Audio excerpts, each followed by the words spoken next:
Se colocarem o governo para gerenciar o deserto do Saara, em 5 anos vai faltar areia. Bem, na verdade, já está faltando. Esse é o Visão Libertária, sua fonte de informações descentralizadas e distribuídas. Sim, está faltando areia no mundo. Alguns países do Sudeste Asiático estão brigando ferozmente por suas reservas de areia, estejam elas onde estiverem. A areia é o segundo recurso mais consumido no mundo moderno, perdendo apenas para a água. Qualquer obra de construção civil leva areia, muita areia. E com o mundo crescendo, cada vez mais obras, mais prédios, mais pontes, cada vez mais areia é necessária. Para quem não sabe, o concreto, o material mais usado em construção civil, é formado por uma parte de cimento, 2 partes de areia, muitas vezes inclui também brita ou pedras maiores. Então, as paredes da sua casa de cimento têm mais areia, na verdade, do que cimento. Mas espera, e o deserto do Saara? Tem muita areia lá, aliás, tem vários desertos no mundo cheios de areia. Como pode estar faltando areia no mundo? Bem, o problema é a qualidade da areia. A areia é formada pela degradação de rochas maiores, pela ação de rios, mares, que acabam quebrando essas rochas até pequenos fragmentos que nós chamamos de areia. De fato, qualquer coisa entre 0,06 e 2 milímetros de diâmetro é chamado de areia, não importa exatamente o material. A maior parte das areias que temos no mundo é formada por quartzo, ou dióxido de silício, simplesmente porque essa substância é particularmente comum no planeta Terra. Mas tem vários outros tipos de areia, vários outros materiais ali. Feldspato, mica, zircão, magnetita, monazita e vários outros. O problema é que toda areia começa com rochas grandes sendo erodidas, vão sendo consumidas e transformadas em pequenos grãos irregulares pela ação da água da chuva, água dos rios, vento ou ondas do mar. Porém, se esse processo acontece por um tempo muito longo, os grãos ficam pequenos demais e arredondados demais, situação em que deixam de ser úteis para a construção civil. A areia que precisamos para a construção é aquela que está no meio da transformação,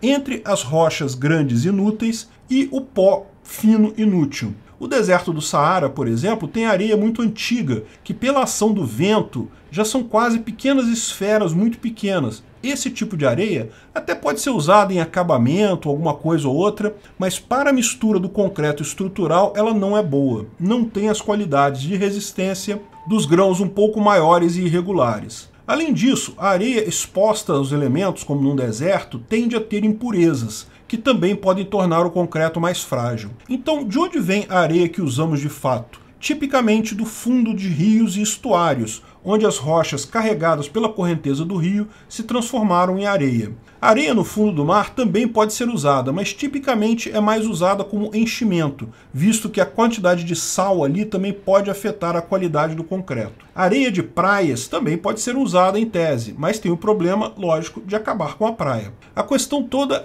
se trata de um minério não renovável. A produção de areia a partir de grandes rochas é um processo demorado, leva milênios. A quantidade de nova areia sendo produzida naturalmente hoje é muito menor do que o que é extraído da natureza. O maior problema mundial hoje é a região do Sudeste Asiático. A construção desenfreada de prédios, grandes obras de engenharia, acaba levando a uma exaustão completa das reservas de areia nesses lugares, tanto em rios quanto no fundo do mar. De qualquer forma, é um material cujo custo de transporte é elevado. É algo de valor agregado pequeno para o peso, por isso ainda não é um minério com preços mundiais. As soluções acabam sendo locais impreterivelmente. A situação é particularmente ruim em Singapura, porque é um país muito pequeno, não tem muitas fontes de areia próprias, mas tem enormes projetos de engenharia que consomem grandes quantidades do material. Dessa forma, Singapura é hoje o maior importador de areia do mundo. A maior parte da extração é feita no mar territorial da Malásia, seu vizinho, mas isso tem gerado diversos desentendimentos geopolíticos. Recentemente, a Malásia proibiu a exportação de areia, alegando risco ambiental, e existe até risco de guerra em cima disso. Mais uma vez, o Brasil, nesse quesito, é um local privilegiado. Temos muitas reservas de areia em vários pontos do interior e do litoral, em vários rios e estuários. Também temos muita areia no fundo do mar, na plataforma continental nossa. Embora existam flutuações do preço e possa faltar areia em um lugar ou outro, tipicamente não há falta do recurso por aqui. Lógico, existem muitas denúncias de exploração irregular de areia no Brasil, justamente porque é algo muito simples de explorar. Do ponto de vista libertário, se você é dono da terra onde está a areia, é seu direito explorar tal mineral, não há questionamentos. Como a área é sua, provavelmente é seu interesse também recuperar a área depois que você tirar a areia, para que ela não perca valor excessivamente, e nem gerar externalidades negativas excessivas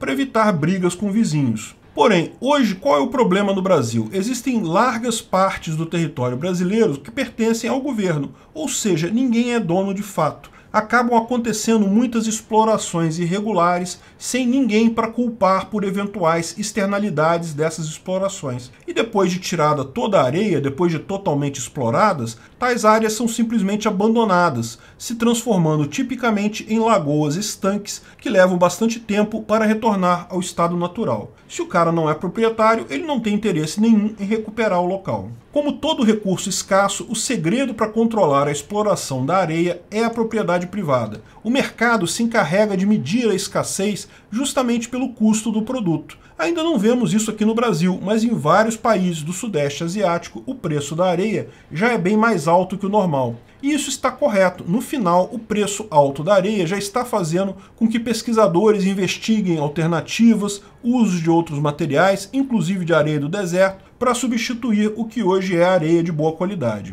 Esse é o funcionamento da coisa. No momento que um recurso fica escasso demais, o preço sobe o suficiente para justificar pesquisas, estudos, buscas de alternativas e, fatalmente, em algum tempo, o problema será resolvido pelo mercado. Ao passo que restrições governamentais via impostos e proibições limitam o acesso e impedem pesquisas realmente disruptivas, porque sempre será mais barato contornar o Estado. Socialismo e ambientalismo não resolvem absolutamente nada. Propriedade privada e livre mercado, sim. Aliás, para concluir esse artigo, cabe lembrar que no início dos anos 1960, um escritor freelancer americano de 40 anos, completamente quebrado, que não tinha produzido nada de extraordinário até ali, aceitou uma encomenda de uma revista para cobrir tópico interessante. As dunas próximas à cidade de Florence, no Oregon, estavam invadindo a cidade e os habitantes locais estavam tentando de tudo para conter essa invasão. Barreiras físicas, plantação de gramas especiais, a população local estava desesperada,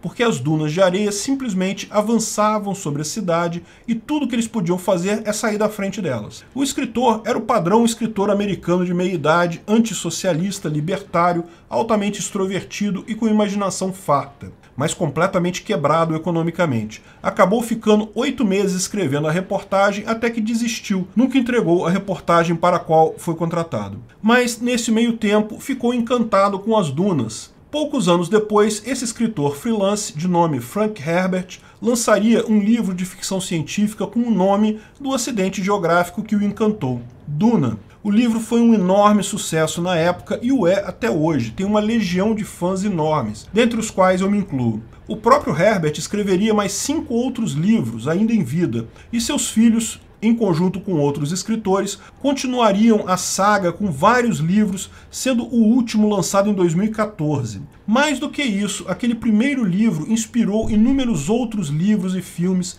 de ficção científica, com suas ideias de impérios galácticos, viagens interplanetárias, política espacial. Duna recentemente teve uma produção para o cinema, dirigida por Denis Villeneuve, que ficou muito boa, eu recomendo. Eu fiz uma crítica dela também no meu outro canal. A areia, no final das contas, é algo mais importante do que costumamos imaginar. Mas, como todo recurso escasso, se resolve com propriedade privada e livre mercado, nunca com socialismo.